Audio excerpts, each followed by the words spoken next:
you just presented. And if you talk about middle grounds, the most progress we made in aviation in designing new systems is coming up with new concepts. So both address the social values on one hand, as a top-down approach, in changing markets, in changing social values, and implementation of new functionalities in your system.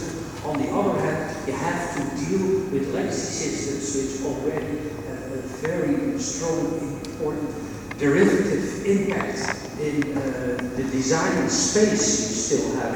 So, conceptual thinking is very interesting, engineering equivalent, I hope, for what you are presenting. My question is, am I correct? I think it is engineering thinking and it's social systems thinking, the last two bullets that are on our list of we don't know how to. It is distributed cognitive system thinking. It is all of the ingredients. As we mentioned at the beginning, every discipline has something to contribute, yet must leave a lot of baggage behind. It is a new synthesis moving forward, and it has similarities to engineering.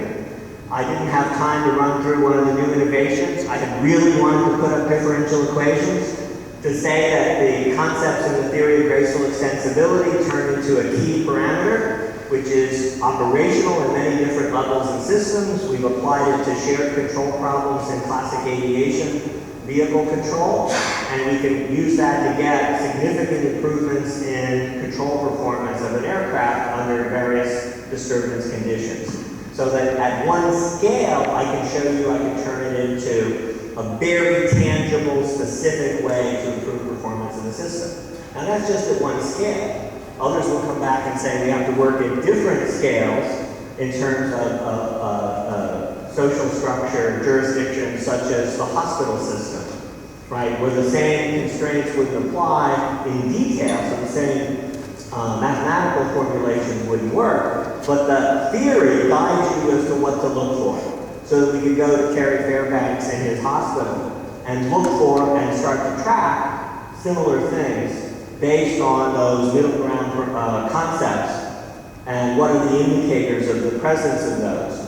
As I like to say, it's all about the vectors. We had this discussion.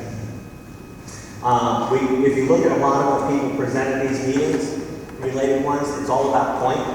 What's the state of the system at a point in time? Pointing up the stage. Okay.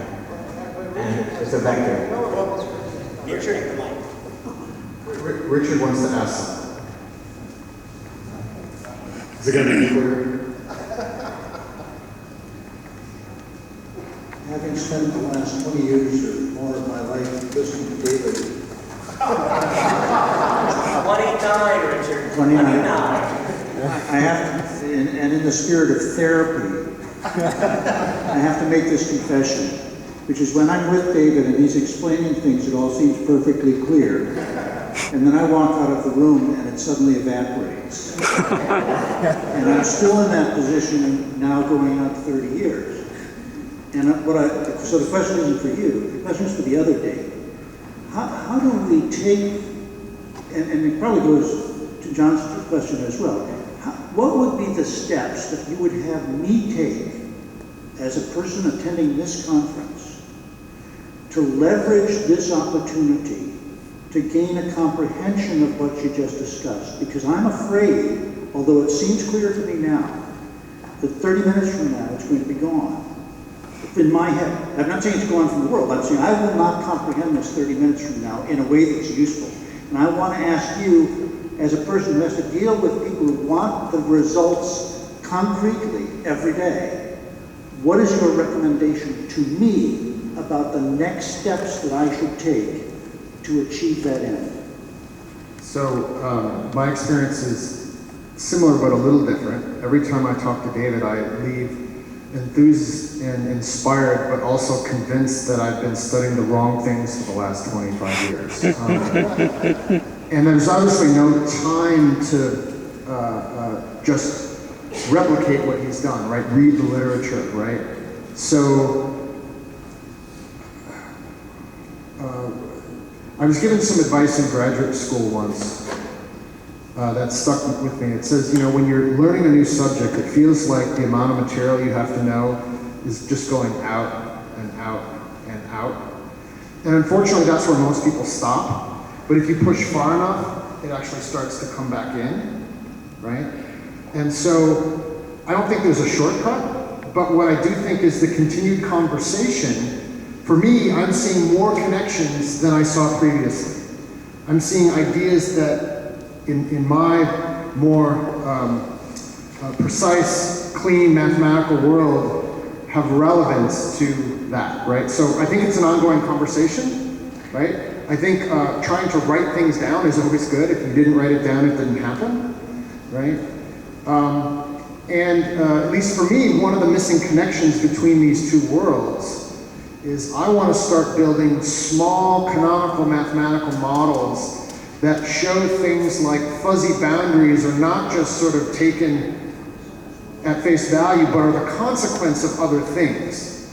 I think that there are opportunities for small canonical models that help to explore some of this behavior in more fundamental ways, and that's where I'm trying to push.